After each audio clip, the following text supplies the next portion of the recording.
the Black-owned businesses and entrepreneurship group.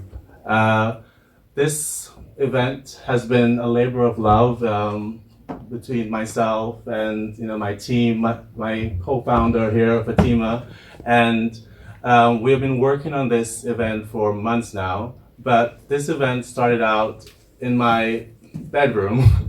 Yeah, I was sitting at home one evening, and I had just received another one of those generic emails, that we often get, thank you for applying, but, and because of the struggle I've had to kind of integrate into the labor market in Sweden, I've always been forced to have creative ideas about, well, just to survive. And through my, I've started a catering company, I've had multiple different business ventures. And through that experience, I've met many other Black business owners, and I realized that many of us, we start businesses as a means to survive, as a side hustle, in order to offset the challenges that we face in integrating the labor market or finding jobs here in Scandinavia.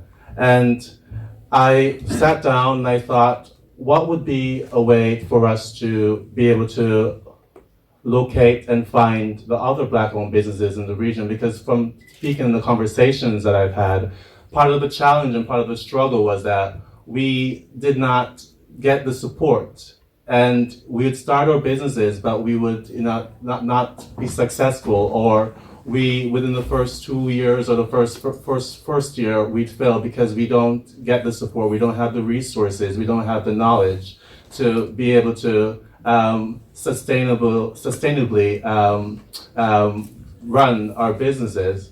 And living in Malmo, a lot of people would come to me asking me, where can I find the African store? Where can I find a hairdresser? So I thought to myself, why not create a Facebook group where we could all locate each other, where we could all support each other, where we could all share knowledge. And in starting this Facebook group, I mean, a lot of people and support started pouring in. And after 2 months or so, the thought was thrown out, how best can we utilize this online platform to benefit us? And it was suggested by the group members that we have an event. And initially, I thought that I would have an expo where we just have different businesses come, maybe 10, 50 of us, or however many, and we'd invite the public to come in and support.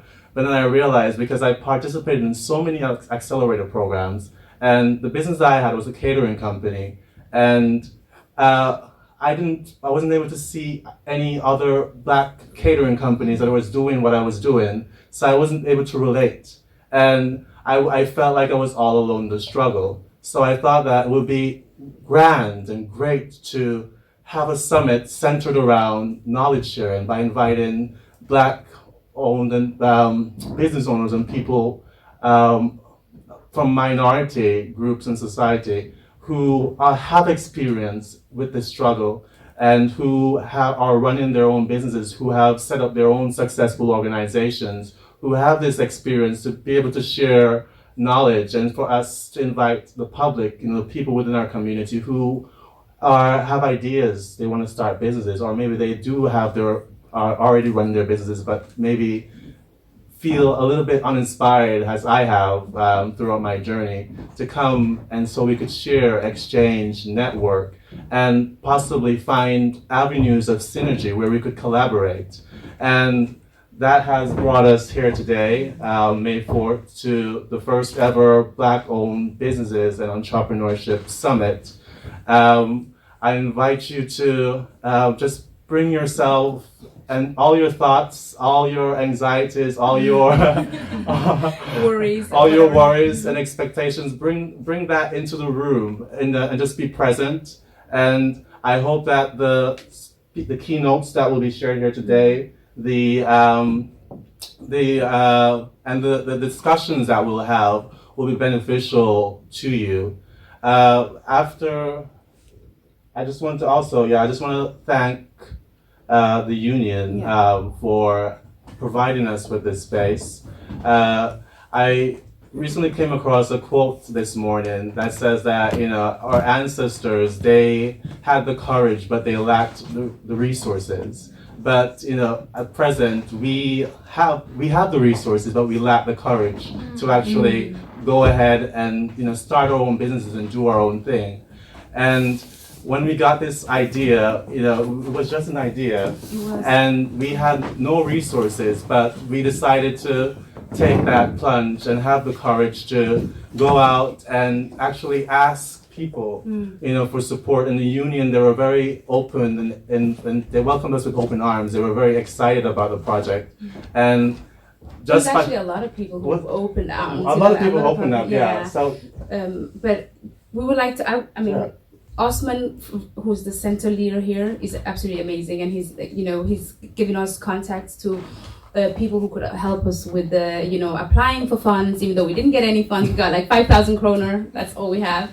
But it doesn't matter. What is that people actually gathered to actually help us, you know, and this is a labor of love, really, truly, for me as well, because I mean, I'm not an entrepreneur and I don't really do business and stuff like that. I'm just I'm a public speaker. But a year and a half ago, I started this, out of need, I started this Black Women Sanctuary thing, which is basically just coming together once a month, Black women, and sharing like our pain, our frustrations, our happiness, people that don't understand us, you know, just being there for each other. And in that process, I also just noticed that my sisters, they were just like artists, you know, they were filmmakers and designers. I'm wearing clothes of one of, you know, Mana's designer clothes. And there were so many vast, you know, interest and artistic expressions through, you know, these ladies that I met. So it wasn't just like just emotional support. It was also just expanding the things. I grew up in Copenhagen, and I've never been able to get a dress on that was like medium size, which is supposed to be what I am, and fit in it. But this morning I did. I put it in, and I was like, oh, and it's like, it's not too big here, and it's not too, you know, and this is what it is, you know. I mean, I'm just tired of not seeing myself in the society, and I know that we all have so much potential and so much creativity. So for me, when Jason came, I was just like, let's do it. And because also I just love Jason. So it's definitely, you know, but so union, was it traffic? What was it called? The Bylivet? Yeah. Who else has, now that I don't have the... Yeah, I also want to thank everybody who has donated to our crowdfunding campaign as well. And, you know, for everybody who has supported and just by sharing the event, because support comes in many forms, you know, so by sharing the event, by telling a friend, you know, also by just registering and just come in and be present. Yeah. Today we have 3 different sections of the summit. So we have the expo, which will be running simultaneously along the keynotes throughout the day.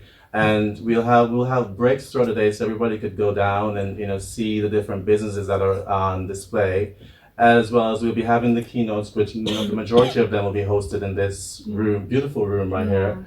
And at around 3 o'clock, we'll be on schedule. Yes, we will be. And quickly, can we also thank our team? Well, because yes, of course, listen, like, first of all, I want to say, for me, it has been like the greatest. I've never worked with Black people in my life. I know it sounds really stupid, but I've never really worked. So this was like seriously the most amazing team, the most amazing job I've ever done, because we just from the get-go, we said we trust each other 100%. We just we are doing this together, and the expertise that Nicole, who is not here today, has, and Pradon and Joseph and Lorraine, and you know, it's just been so amazing. So again, it's also something that I hope that today we will kind of maybe open up a little bit about the whole, you know, we have to trust each other, people, you know, otherwise we'll never move forward. So yeah.